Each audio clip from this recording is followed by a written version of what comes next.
എല്ലാവർക്കും നമസ്കാരം. അപ്പോൾ കഴിഞ്ഞ ക്ലാസ്സിൽ നമ്മൾ ഡിസ്കസ് ചെയ്തത് ഒരു ബേസിക് ആയ ഒരു റെക്ടിഫയർ ടൈപ്പ് മീറ്റർ എങ്ങനെയാണ് വർക്ക് ചെയ്യുക, എന്തിനാണ് റെക്ടിഫയർ മീറ്റർ, അത് ഏത് സ്ഥലങ്ങളിലാണ് ഉപയോഗിക്കുക എന്ന കാര്യങ്ങളൊക്കെ നമ്മൾ ഡിസ്കസ് ചെയ്തു.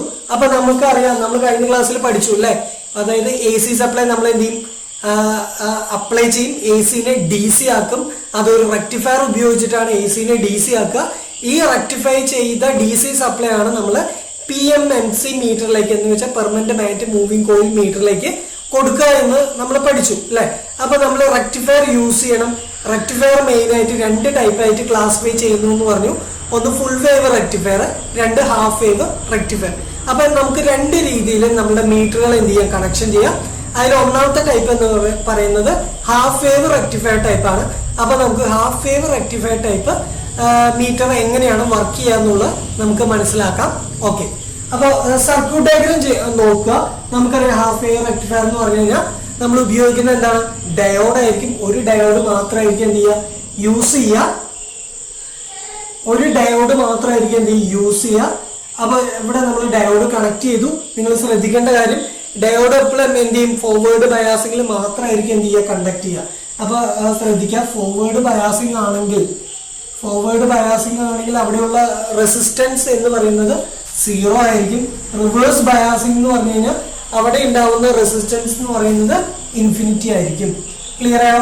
അപ്പൊ നമുക്ക് രണ്ട് കാര്യങ്ങൾ അറിയാം. ഫോർവേഡ് ആണെങ്കിൽ കണ്ടക്ട് ചെയ്യും, റിവേഴ്സ് ആണെങ്കിൽ എന്ത് ചെയ്യും, ഇൻഫിനിറ്റി റെസിസ്റ്റൻസ് ആയിരിക്കും. അതെന്ത് ചെയ്യും, മൊത്തം ഒപ്പോസിറ്റ്, കണ്ടക്ഷൻ എന്ത് ചെയ്യില്ല, നടക്കില്ല. അപ്പൊ ആ കാര്യങ്ങൾ ഓർത്തിരിക്കുക.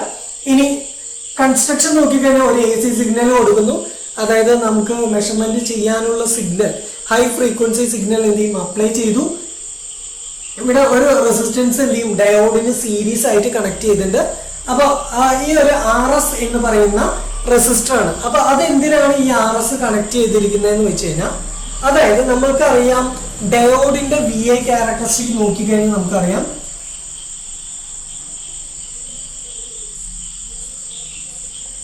അല്ലെ, അതായത് ഒരു പർട്ടിക്കുലർ പോയിന്റ് എത്തുന്ന സമയത്ത് ഇത്രയും ഭാഗത്ത് റെസിസ്റ്റൻസ് കൂടുതലായിരിക്കും. അതായത് 0.7 അല്ലെങ്കിൽ 0.3 വോൾട്ടേജ് വരെ എന്തായിരിക്കും, റെസിസ്റ്റൻസ് ഹൈ ആയിരിക്കും. അതിനുശേഷം എന്തായിരിക്കും, സഡനായിട്ട് എന്ത് ചെയ്യും, ഓൺ ചെയ്യും. അപ്പൊ നിങ്ങൾ നോക്കിക്കഴിഞ്ഞാൽ നിങ്ങൾക്ക് ഈ ഗ്രാഫൊക്കെ നോക്കിക്കഴിഞ്ഞാൽ മനസ്സിലാവുന്ന കാര്യം, റെസിസ്റ്റൻസ് എന്താണ്, ലീനിയർ അല്ല. അപ്പൊ ഒരു ഡയോഡിന്റെ റെസിസ്റ്റൻസ് എന്ന് പറയുന്നത് എന്താ, ലീനിയർ അല്ല. ലീനിയർ എന്ന് പറഞ്ഞു കഴിഞ്ഞാൽ നോൺ ലീനിയർ ആണ് അല്ലെ. അപ്പൊ ലീനിയർ അല്ല എന്ന് പറഞ്ഞു കഴിഞ്ഞാൽ നമുക്കറിയാം എന്താണ്, ഇത് ഓംസ് ലോ അപ്ലിക്കബിൾ അല്ല. അപ്പൊ ഓംസ് ലോ എന്തില്ല, ഇവിടെ അപ്ലിക്കബിൾ അല്ല, അതിൽ ചെയ്യാൻ പറ്റില്ല. അപ്പൊ റെസിസ്റ്റൻസ് എന്ത് ചെയ്യും, പല വേരിയേഷൻസ് ഉണ്ടാവും. അത് നമുക്ക് എന്ത് ചെയ്യാൻ പറ്റില്ല, മെഷർമെന്റ് ചെയ്യാൻ പറ്റില്ല. അപ്പൊ നമ്മൾ എന്താ ചെയ്യുന്നതെന്ന് വെച്ച് കഴിഞ്ഞാൽ, ഒരു റെസിസ്റ്റർ എന്ന് വെച്ചാൽ RS എന്ന് പറയുന്ന റെസിസ്റ്റർ എന്ത് ചെയ്യുക, ഈ ഡയോഡിന് സീരീസ് ആയിട്ട് കണക്ട് ചെയ്യുക. അങ്ങനെ കണക്ട് ചെയ്യുന്ന സമയത്ത് ആ ടോട്ടൽ റെസിസ്റ്റൻസ് ചെയ്യുന്ന സമയത്ത് നമുക്ക് ആൾമോസ്റ്റ് ലീനിയർ ആവും. അതായത് പെർഫെക്റ്റ്ലി ലീനിയർ എന്ന് പറയുന്നില്ല, ആൾമോസ്റ്റ് എന്ത് ചെയ്യും, ലീനിയർ ആയിട്ട് മാറ്റാം. അപ്പൊ ശ്രദ്ധിക്കേണ്ട കാര്യം, RS എന്ന് പറയുന്ന റെസിസ്റ്റൻസ് എന്തിനാണ്, റെസിസ്റ്റൻസ് എന്ന് പറയുന്നത് ലീനിയർ ആക്കുന്നതിന് വേണ്ടിയിട്ട് നമ്മൾ കണക്ട് ചെയ്യുന്ന റെസിസ്റ്റൻസ് ആണ് RS. അപ്പൊ അത് ഓർത്തിരിക്കുക. ഇനി ഒരു ഡയോഡ് വെച്ചിട്ടുണ്ട്, അതിനുശേഷം എന്ത് ചെയ്യും, ഈ ഡയോഡില് ഒരു റെസിസ്റ്റൻസ് ഉണ്ടാവും അല്ലെ, സം റെസിസ്റ്റൻസ് എന്തുണ്ടാവും, ഡയോഡിൽ ഉണ്ടാവും. ഈ ഡയോഡിന്റെ റെസിസ്റ്റൻസിന് നമ്മൾ എന്ത് ചെയ്യുക, RF ആയിട്ട് കൺസിഡർ ചെയ്യുക, റെപ്രസെന്റ് ചെയ്യുക. ഇനി അടുത്തത് മീറ്റർ, അതായത് permanent magnetic moving coil meter ആണ് ഇത്. അപ്പൊ മീറ്ററിന്റെ സം റെസിസ്റ്റൻസ് ഉണ്ടാവില്ലേ, ആ റെസിസ്റ്റൻസിന് നമുക്ക് എന്ത് ചെയ്യാം, RM എന്ന് റെപ്രസെന്റ് ചെയ്യാം. അപ്പൊ ഇതിലുള്ള total resistance RS, RF, RM ഇത് മൂന്നും കൂടി ആഡ് ചെയ്ത് കഴിഞ്ഞാൽ നമുക്ക് എന്ത് കിട്ടും, ടോട്ടൽ റെസിസ്റ്റൻസ് എന്ത് ചെയ്യും, നമുക്ക് കിട്ടും. ഓക്കെ, ഇനി നമുക്ക് ഫോമിലേക്ക് പോവാം. അതായത് I average equal to IM divided by എന്താണ്, പൈ. അത് നമുക്ക് ഫോർമുല അറിയാം. ഹാഫ് വേവ് റെക്ടിഫയറിന്റെ ഫോർമുല നമുക്ക് നോക്കിക്കഴിഞ്ഞാൽ I average equal to IM divided by pi ആണ്. ഇനി ശ്രദ്ധിക്കുക, IM കണ്ടുപിടിക്കാനുള്ള ഫോർമുല, IM ഫൈൻഡ് ഔട്ട് ചെയ്യാനുള്ള formula VM divided by total resistance.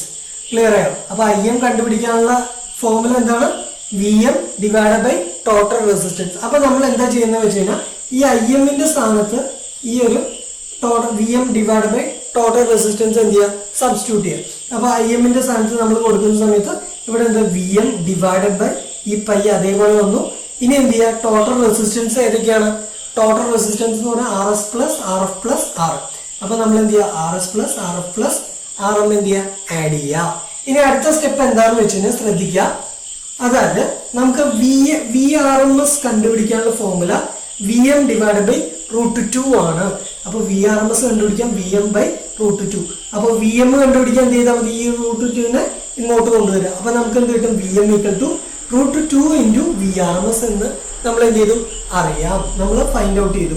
അപ്പൊ വി എമ്മിന്റെ സ്ഥാനത്ത് ഈ √2 into V R M S ഇട്ട് കൊടുത്താൽ പോരെ. അപ്പൊ നമ്മൾ എന്ത് ചെയ്യുക, വി എമ്മിന്റെ സ്ഥാനത്ത് എന്ത് ചെയ്യുക, √2 വി ആർ എം എസ് എന്ത് ചെയ്യുക, സബ്സ്റ്റിറ്റ്യൂട്ട് ചെയ്യുക. ബാക്കിയെല്ലാം പഴയ പോലെ തന്നെ. ഇനി ശ്രദ്ധിക്കുക, √2 ഡിവൈഡഡ് ബൈ പൈ എന്നത് 0.45 ആണ്. അതായത് √2 ഡിവൈഡഡ് ബൈ പൈ എന്നതിന്റെ വാല്യൂ എന്താണ്, 0.45 ആണ്. ബാക്കി വി ആർ എം എസ് അതേപോലെ ടോട്ടൽ റെസിസ്റ്റൻസ് എന്ത് ചെയ്യാം, R S plus R F plus R M. അപ്പൊ നമുക്ക് ഫൈനൽ ഫോർമുല കിട്ടിയില്ലേ. അപ്പൊ ഐ ആവറേജ് കണ്ടുപിടിക്കാനുള്ള formula 0.45 V R M S divided by R S plus R F plus R M എന്ന് വെച്ചാൽ ടോട്ടൽ റെസിസ്റ്റൻസ്.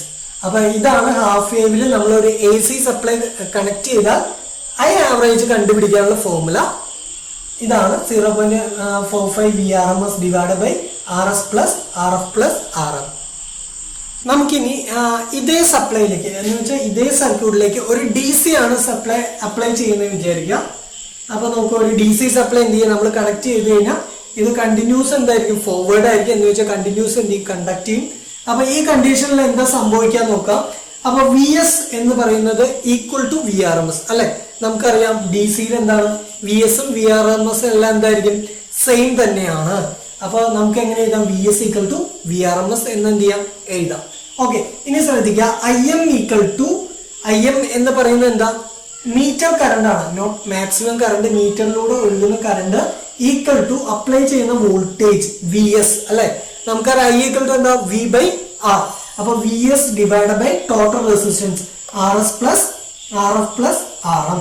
അപ്പൊ ഇതിലൂടെ ഒഴുകുന്ന ടോട്ടൽ കറണ്ട് എന്നത് ഐ എം ഈക്വൽ ടു, അപ്പൊ ശ്രദ്ധിക്കുക, total current means meter current equal to V S divide by R S plus R F plus R M എന്ന് എന്ത് ചെയ്യാം, നമുക്ക് അറിയാം.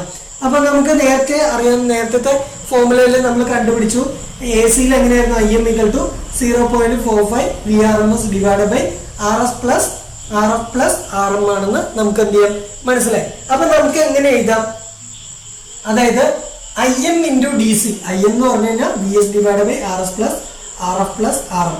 നമുക്കറിയാം വി എസ് ഈക്വൽ ടു എന്താണ്, വി ആർ എം എസ് ആണ്. അപ്പൊ നമുക്ക് എന്ത് ചെയ്യാം, വി ആർ എം എസിന്റെ സ്ഥാനത്ത് എന്ത് ചെയ്യാം, വി എസ് എഴുതാം. അതുകൊണ്ട് നമുക്ക് എന്ത് ചെയ്യാം, ഐ എം ഇൻറ്റു എന്ന് വെച്ചാൽ വി ആർ എം എസിന്റെ സ്ഥാനത്ത് വി എസ് എഴുതാം അല്ലെ. അപ്പൊ ഈ വാല്യൂ ഇൻറ്റു 0.45 ചെയ്യുന്നതാണ് നമുക്ക് എന്ത് ചെയ്യാം, എ സിയിൽ കിട്ടുന്നത്. അപ്പൊ ഇങ്ങനെ എഴുതാം, നമുക്ക് എങ്ങനെ എഴുതാം, 0.45 I M into D C ചെയ്ത് കഴിഞ്ഞാൽ നമുക്ക് എന്ത് കിട്ടും, എ സിയിലുള്ള കറണ്ട് എന്ത് ചെയ്യാം, ഫൈൻഡ് ഔട്ട് ചെയ്യാം. ക്ലിയർ ആയോ. അപ്പൊ വാല്യൂ കണ്ടുപിടിക്കാൻ ഫോർമുല എന്താണ്, 0.45 into I M into D C ചെയ്ത് കഴിഞ്ഞാൽ നമുക്ക് എന്ത് ചെയ്യാം, മീറ്ററിന്റെ കറണ്ട് എന്ത് ചെയ്യാം, ഫൈൻഡ് ഔട്ട് ചെയ്യാം. അപ്പൊ ഈ ഫോർമുല യൂസ് ചെയ്താൽ മതി. ഇനി ശ്രദ്ധിക്കുക, ഡി സിയിലാണെങ്കിൽ കറണ്ടിന് പ്രൊപ്പോർഷണൽ ആയിരിക്കും അവിടെ ഉണ്ടാവുന്ന തീറ്റ. തീറ്റ എന്ന് പറഞ്ഞാൽ ആംഗിൾ ആയിരിക്കും. അപ്പൊ എ സിയിലാവുന്ന സമയത്ത്, അതായത് ഡി സിയിൽ കിട്ടുന്ന തീറ്റ ഇൻറ്റു 0.45 ചെയ്യാം. എല്ലാത്തിൻ്റെ ഒപ്പം എന്ത് ചെയ്യാം, 0.45 മൾട്ടിപ്പിൾ ചെയ്താൽ മതി. അപ്പൊ നമുക്ക് എന്ത് കിട്ടും, ആംഗിൾ കിട്ടും. അതുപോലെ സെൻസിറ്റിവിറ്റി, അപ്പൊ സെൻസിറ്റിവിറ്റി എ സിയിൽ കണ്ടുപിടിക്കാൻ വേണ്ടി എന്താ, ഡി സിയിൽ കിട്ടുന്ന സെൻസിറ്റിവിറ്റി ഇൻറ്റു 0.45 ചെയ്ത് കഴിഞ്ഞാൽ എന്ത് കിട്ടും, നമുക്ക് എ സിയിൽ കിട്ടുന്ന സെൻസിറ്റിവിറ്റി എന്ത് ചെയ്യും, നമുക്കറിയാം. അപ്പൊ സെൻസിറ്റിവിറ്റി അറിയാനുള്ള ഫോർമുല എന്താ, sensitivity equal to output by input. അപ്പൊ തീറ്റ എന്നാണ്, എന്ന് വെച്ചാൽ ആംഗിൾ ആണ് നമുക്ക് കിട്ടുന്ന ഔട്ട്പുട്ട്. ഇൻപുട്ട് കൊടുക്കുന്നത് എന്താ, വോൾട്ടേജ്. അപ്പൊ സെൻസിറ്റിവിറ്റി കണ്ടുപിടിക്കാൻ തീറ്റ ബൈ വി ചെയ്താൽ മതി. അപ്പൊ sensitivity in A C 0.45, sensitivity in D സിയിൽ കിട്ടുന്ന വാല്യൂ ഇൻറ്റു 0.45 ചെയ്യുക. അതുപോലെ എ സിയിലാണെങ്കിൽ ആംഗിൾ കിട്ടേണ്ട, നമുക്ക് കിട്ടേണ്ട ഡിഫ്ലക്ഷൻ, എ സിയിൽ കിട്ടുന്ന ഡിഫ്ലക്ഷൻ ഡി സിയിൽ കിട്ടുന്ന ഡിഫ്ലക്ഷൻ ഇൻറ്റു 0.45 ചെയ്യും. അപ്പൊ ഇതാണ് half wave rectifier type PMMC മീറ്ററിന്റെ ഫോർമുലാസ്.